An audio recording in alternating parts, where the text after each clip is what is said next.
Buenos días, tardes, noches a todos nuestros oyentes. Hoy, en esta entrevista para El Dromedario, vamos a hablar con Marta Sen, una cantante lírica colombiana que ha marcado de verdad a nuestra sociedad. Entonces, Marta Sen, ¿qué tal todo? Muchas gracias, Bruno, por esta invitación que me haces para el periódico El Dromedario, que con muchísimo gusto la acepto y me encanta conversar contigo y con los jóvenes que te estén escuchando. ¿De qué quieres que hablemos? Bueno, pues me gustaría empezar un poquito por el principio. ¿Cómo empezaste a cantar? ¿Cómo descubriste el canto lírico? Me ayudaron en familia. Los talentos de los niños son incuestionablemente propiciados por sus familias, por sus padres, por sus hermanos, por las empleadas del servicio que están y los oyen cantar o los ven pintar o todo el entorno del hogar, de la escuela, ayuda a que los niños pues vayan descubriendo y afirmándose en ese juego del talento. Y cuando existe un detalle adicional que la naturaleza le pone a los niños, es muy importante que se les ponga mucha atención para poderlo formar. Es el caso mío, en el cual mi bisabuela me oía cantar cuando yo me escondía entre un jardín de rosas. Y ella muerta del susto de que de que las rosas, las espinas me hicieran daño, entonces me trataba de convencer con cariño que me saliera, con todo cuidado, y yo me ponía a cantar y ella decía, uy, la niña como tiene bonita voz. Y yo cantaba entre los rosales y ella le dijo a mis padres y los padres le dijeron mis padres le dijeron a los profesores del colegio, los profesores de música, y desde el colegio empecé la formación. Después entré al conservatorio todavía siendo una niña, en el Conservatorio de Música de la Universidad Nacional, y me gradué tanto como abogada como con los estudios de música simultáneamente. Muy interesante. Entonces, pues hablemos un poquito más de los estudios en Rosario. ¿Cómo sacaste adelante tu pasión por por el canto y además pues, en cierto modo, vida financiera más estable, digamos? Claro que Sí, mi mamá me decía, mi hijita, por Dios, usted no se dedique a estudiar música porque ¿de qué va a vivir? Si los músicos son todos unos exactamente. muertos de hambre, eso no tienen con qué vivir. Estudie otra cosa. Entonces me convenció y por eso me metí a estudiar Derecho y me gustó muchísimo el tema político y el tema de la Constitución y el tema de los derechos humanos. Y me metí por ahí también, me interesó muchísimo toda esa parte humanística, digamos así, complementaria. Después, con los años, lo vine a ver con la capacidad para hacer interpretaciones que tuvieran un poquito más de profundidad humana. Entonces, fueron dos cosas que me fueron complementarias y ya, digamos que me sucedió una anécdota y la cuento siempre como anécdota, y es que yo me casé muy jovencita, tuve dos hijos y me separé muy jovencita. Cuando me separé, entonces dije, bueno, ¿y ahora qué voy a hacer? ¿Sigo llorando o me pongo a cantar? Y resolví ponerme a cantar y me llevé a mis dos hijos para los Estados Unidos. Conseguí profesor de técnica vocal, porque sin técnica no se puede hacer una carrera como esta ni ninguna carrera artística. Y empecé a presentarme a concursos y me gané los primeros premios de 3 concursos simultáneamente, el de Nueva York, el de Baltimore y el de París, y ahí me escucharon en audiciones agentes de distintas partes de Europa y de Estados Unidos, y empezó mi carrera así. Ese es mi camino, pero cada camino de artista es totalmente diferente al de otro artista. Ahí no se pueden hacer comparaciones. El Entonces, denominador común, la disciplina, la convicción, la determinación de querer llevar tan lejos como se pueda el talento que uno siente que la naturaleza le otorgó. lindo. Entonces, tu consejo para los jóvenes que tengan algún talento es que se disciplina a seguir con ese talento. Que no lo maltraten considerándolo un hobby. Ay, Ah, qué tan rico, voy a tocar piano. Ay, ay, tan rico, venga, yo toco cualquier samba y ustedes bailan mientras yo toco. No, no se puede tomar a la ligera el talento. Eso no conviene. Hay verdaderamente que pensarse en grande a partir de las primeras notas del aprendizaje, de un instrumento, de la voz cantada, buscando cuál es la perfección más grande que podrán tener en el sonido de sus instrumentos, desarrollándose simultáneamente como artistas y como personas. Eso no se puede separar. Entonces, considerarlo como un hobby no se puede. No, no, no. O sea, Un hobby no conduce, sino simplemente a pasar un ratico divertido y no más. ok, muy bien. Entonces, muchas gracias. Y ahora pasemos entonces de pensarse en grande a lo que fue grande en tu carrera. Por ejemplo, Carmen. Realmente, mira, realmente cuando se vive en presente la formación del talento, pues sí, hay sueños, ¿no? Necesariamente hay sueños, pero los sueños en ese campo son tan inesperados y tan sorpresivos como las pesadillas. Hay que tener la suficiente fortaleza de espíritu para saber manejar los éxitos y los fracasos. No se puede considerar al fracaso como algo desastroso. No, generalmente los mejores aprendizajes nacen de los instantes en los cuales hay cualquier tipo de situación negativa. Y un aplauso por un éxito no significa nada, simplemente es el instante del aplauso del público y se acabó y se olvidó. De modo que por eso es tan importante seguir siempre el paso siguiente, no se les olvide, el paso siguiente, siempre buscando la formación del talento, qué tan lejos lo pueden llevar, independientemente de los sueños que estén buscando. Eso se van dando, las circunstancias se van sucediendo, la vida las va trayendo, es como un imán, cuando uno hace las cosas con esa conciencia y esa disciplina, el imán de las cosas fantásticas empieza a aparecer. Interesante. Entonces, por ejemplo, cuando presentaste Carmen, digamos, ¿qué pasó después, por ejemplo, 1982 o 1975? ¿Qué pasó ahí? ¿Cuál era el sentimiento? Pues mira, realmente en el campo de la lírica hay las tendencias de los agentes de artistas de vincular la personalidad y el físico con algún personaje propio de la lírica. A mí me tocó en suerte uno maravilloso, uno de los más maravillosos que existen en toda la historia de la literatura lírica, que es la gitana Carmen, Hermoso. basada en la novela de Prosper Mérimée, que impactó tanto a Georges Bizet, que sin haber conocido España, sin haber estado nunca en España, él se ilusionó tanto con esa idea de una mujer libre, una mujer gitana, con la idea de ser un ser, una persona libre. Las mujeres en esas épocas pues eran dependientes del marido, como muchas las siguen siendo, dependientes de la familia, no tenían de capacidad de decidir, ni voluntad, ni posibilidades políticas, mucho menos.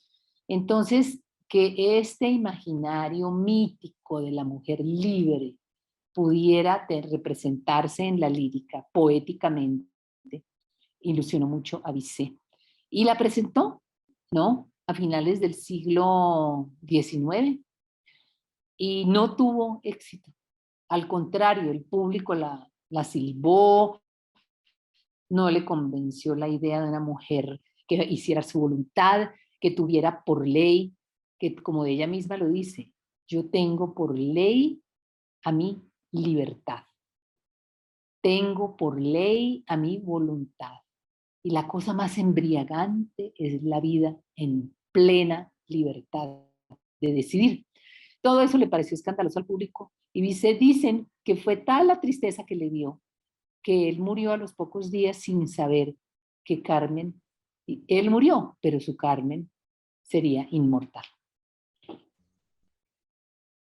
Ya, bueno, muy interesante. Sí, la verdad es que Carmen es una obra fascinante, absolutamente fascinante. Más Ojalá la allá de la escuchen, música. los que no se han aproximado a la ópera nunca, es un buen comienzo. Escuchar la música de Carmen, ver la letra, lo que ella dice, lo que ella piensa, lo que canta sobre el amor, sobre la vida. Es verdaderamente, se enamoran, el público se enamora de ese personaje. Y la verdad, a mí me cautivó cuando la vi, la he vuelto a ver y la he vuelto a ver y me parece cada vez increíble. Pero bueno, pasemos entonces a Sí. otro mensaje, que este lo viví yo. Cajita de música. ¿Cómo nace Cajita de música? En un momento dado, yo venía una vez al año a Colombia, alguna cosa de tipo artístico musical, y me pregunté, bueno, pero ¿qué vengo yo a hacer a mi país? Solamente una vez al año, recibir aplausos, después de un concierto no vuelvo a ir, o hasta el año siguiente. Me encontré con unas personas de la Fundación Ópera Estudio que trabajan el tema de democracia, de sujetos de derechos, temas muy lindos de conciencia sobre los deberes, sobre las responsabilidades, eh, y lo trabajan con los niños y con las familias y con los profesores de los niños. Entonces nos pusimos de acuerdo y decidimos hacer una obra de teatro infantil en la cual se trataran esos temas y los personajes de la obra fueran revelándole a los niños y haciéndoles tomar conciencia de cómo y qué es eso de la democracia en familia, de cómo y qué todos somos iguales en derechos. Entonces, eso fue lo que trabajamos, fue un bellísimo 8 años con distintos colegios de Colombia, con distintos maestros, como es un proceso de aprendizaje y de formación, y sí, hacíamos al final unas ferias de creatividad en donde los niños ilusionados con los personajes de Cajita de Música e inspirados por ellos, iban creando a su vez sus propias fantasías. Fue muy lindo. Sí, no, pero yo tengo un disco por ahí y sí, fue una experiencia muy bonita escucharlo por primera vez y volverlo a escuchar varias veces.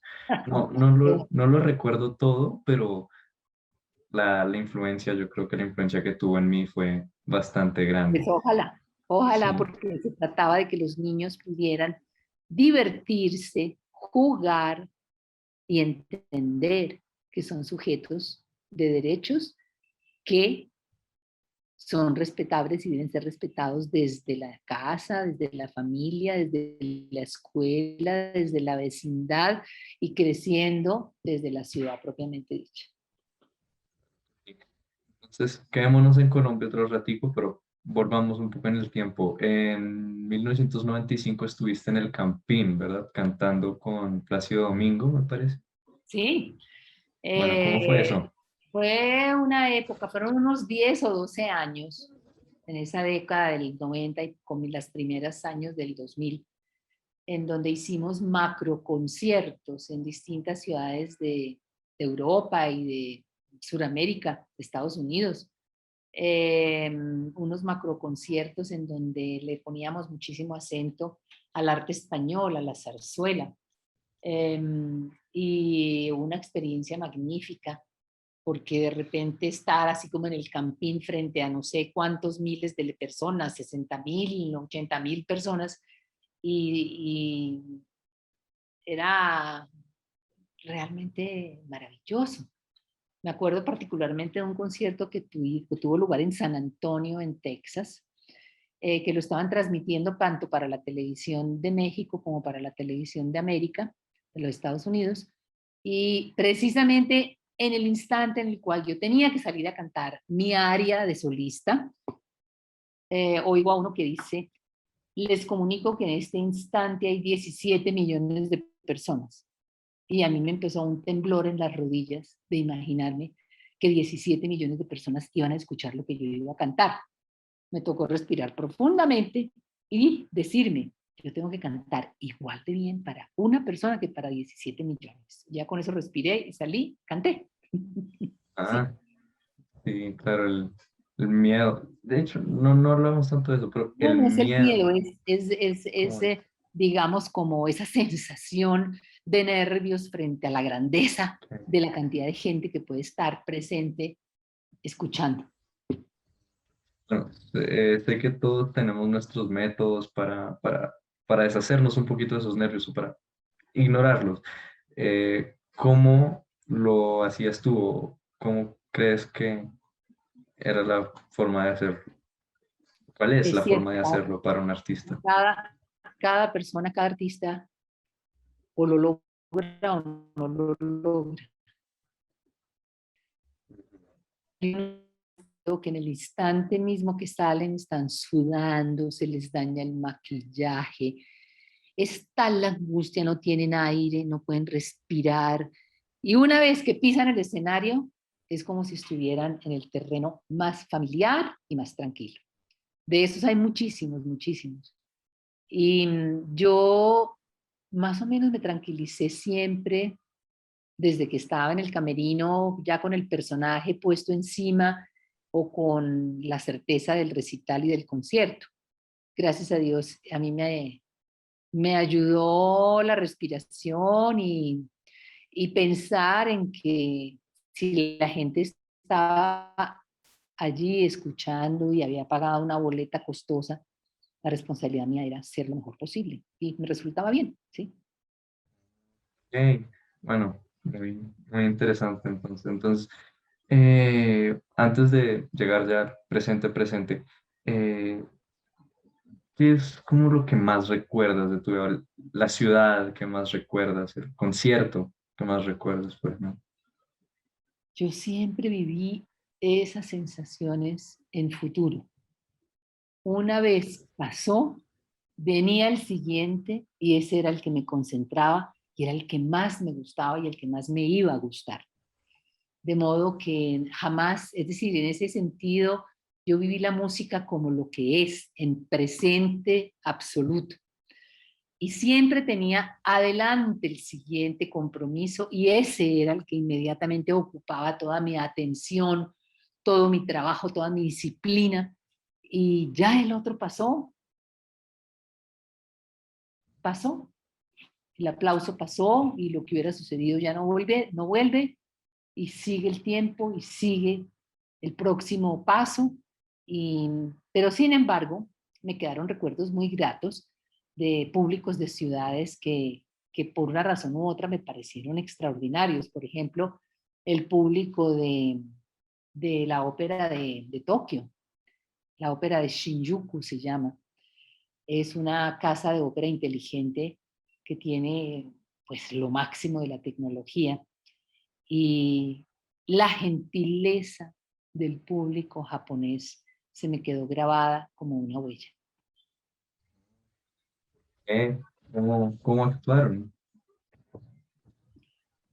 Te voy a contar, por ejemplo, no solamente el público, sino los músicos mismos Sí. japoneses. Yo, en una ocasión en que estaba cantando en Tokio El Quijote de Massenet con el personaje de Dulcinea, hay una área que canta Dulcinea que es interna, no es en el escenario, sino en el fondo, en donde la escena supone que hay una fiesta que no se ve. Y yo terminaba de cantar mi aria con la orquesta interna y en el instante en que terminábamos, todos se levantaban de sus sillas en la orquesta interna y se agradecían unos con los otros con un gesto amabilísimo de ese que se ponen las manos al frente del pecho y agachan la cabeza. Y se agradecían unos músicos con los otros y me agradecían a mí por el hecho de haber podido compartir la armonía durante el tiempo que duró la música. Y eso es algo tan valioso para los músicos y para el público. El público siente, más allá de que debe responder con un aplauso, siente que hay un agradecimiento por los momentos, los minutos o las horas que se pasaron con la armonía y con la belleza de la música. Sin duda, un gran público, un gran sentimiento. Son gente muy buena y todos deberíamos ser así, al menos para la música, para el arte. Para Agradecer, el arte es una agradecer dimensión, sí. y, Tú me y estabas disfrutar. preguntando, en un momento dado me estabas preguntando que cómo estoy viendo el tema de los artistas en este instante de la Sí, guerra. entre Sí, Ucrania, Rusia y las reacciones que están sucediendo con los artistas de estos países. A mí me parece de una crueldad máxima que estas fuerzas malignas estén afectando la dimensión, la única dimensión humana que le queda en la guerra a los seres humanos, que es la dimensión del arte, y que los artistas se vean forzados a reaccionar, a ser rechazados, a ser dañados en su arte, que es además un arte que le pertenece a la humanidad entera, me parece una crueldad máxima. es bastante lamentable. De hecho, me recuerda la última presentación tuya que vi, de hecho, me parece, se puede cantar en tiempos difíciles, creo que era el nombre. Así Sí, fue la frase de Bertolt Brecht, habrá que cantar en los tiempos difíciles, y que la exactamente. dejó abierta para que muchos artistas la respondieran. Y para el caso en donde hace referencia a la función que tuviste, que es hace como tal vez unos 2 años o algo así, o 3 años, la hice con Laura García, la extraordinaria actriz nuestra. Hicimos un teatro concierto, o concierto teatro, teatral, y teníamos la respuesta que dio Enrique Buenaventura, el poeta caleño colombiano, a esa pregunta de Bertolt Brecht, con una poesía preciosa, preciosa, de la cual me recuerdo algunas frases. La gente suele decir, no es este tiempo un tiempo para cantar, es un tiempo maldito para callar. Y yo digo, hay que cantar ahora, en este minuto, en esta polvareda de segundos, hoy, aquí, en este cementerio. Hay que cantar en donde estamos rodeados por la violencia y la guerra. Entonces, son palabras tan fuertes que yo contaba con esta actriz extraordinaria y mezclábamos esa poesía con bellísimas canciones. Eso fue casi que una manera de despedirme de mi carrera. Fue muy bonito. O sea, yo cuando estuve ahí me gustó mucho Ay, poder dale. estar en ese recital. Pero como pianista, yo como pianista, bueno, buen pianista, digamos, me preguntaba una cosa y es, ¿qué tan importante es trabajar siempre con los mismos músicos, con el mismo pianista en tu caso? Estuviste bastante tiempo trabajando, pues casi toda tu carrera con el mismo pianista. ¿Qué tan importante es eso? Mira, los cantantes líricos hoy en día salen formados de las escuelas, tan fuertemente formados que ellos mismos son pianistas y estudian sus partituras por su propia cuenta. No es mi caso.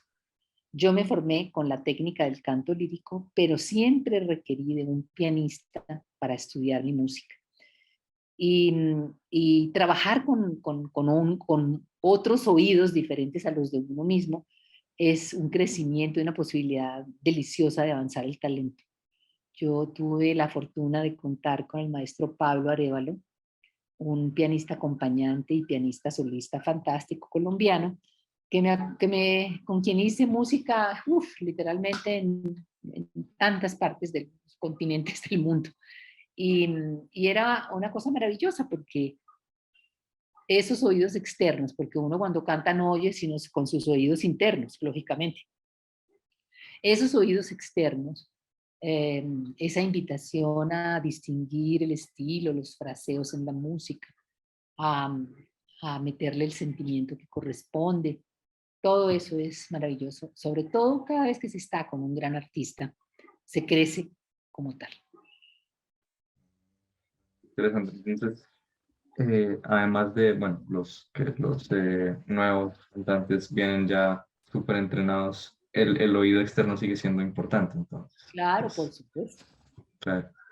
Bueno, entonces yo tengo tal vez una última pregunta antes Sí, de señor. cerrar esta pequeña entrevista, es el futuro del canto lírico, porque últimamente, pues al menos me parece que la ópera, no, los jóvenes no van tanto a la ópera, no disfrutan tanto la ópera y el canto lírico como que está cada vez menos presente. Entonces me preguntaba, ¿cómo es tú el canto lírico?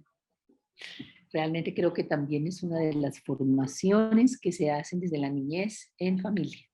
Son afortunados los jóvenes que tuvieron padres o abuelos a los que les gustó el arte lírico y que crecieron en su casa escuchando las grandes voces, a María Calas, tantísimos otros grandes tenores, y Plácido Domingo y Alfredo Kraus, y las grandes mezzosopranos.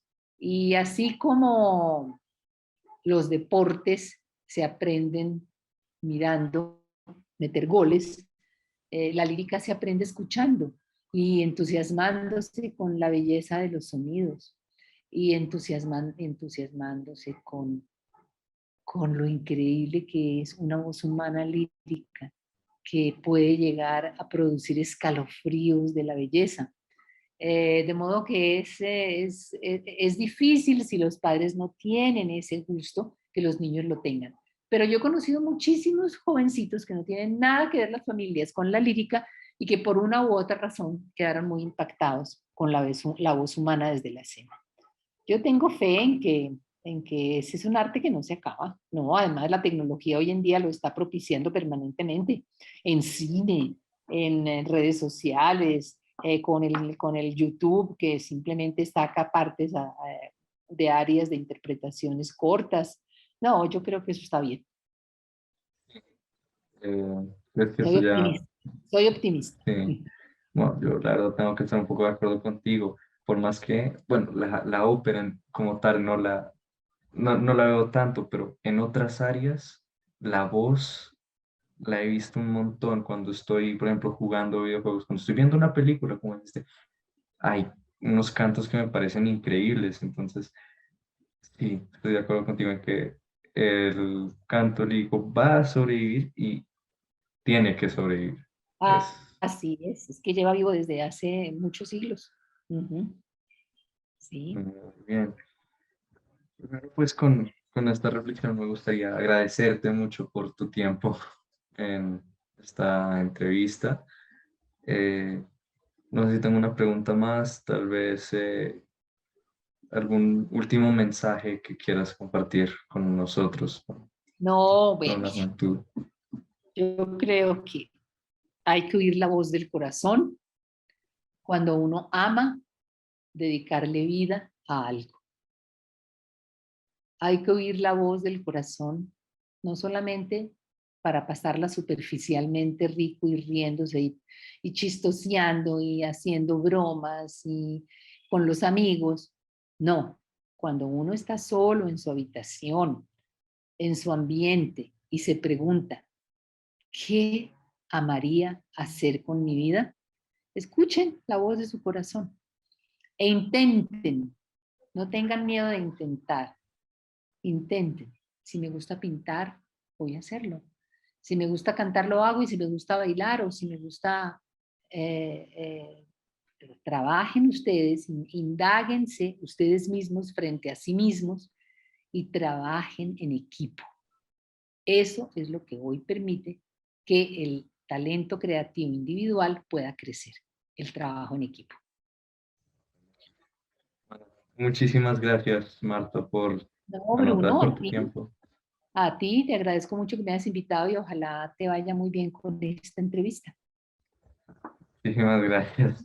Bueno, pues, queridos oyentes, eso ha sido todo. Les agradezco a ustedes también por haber llegado hasta aquí y nos vemos la próxima vez. Muchas gracias.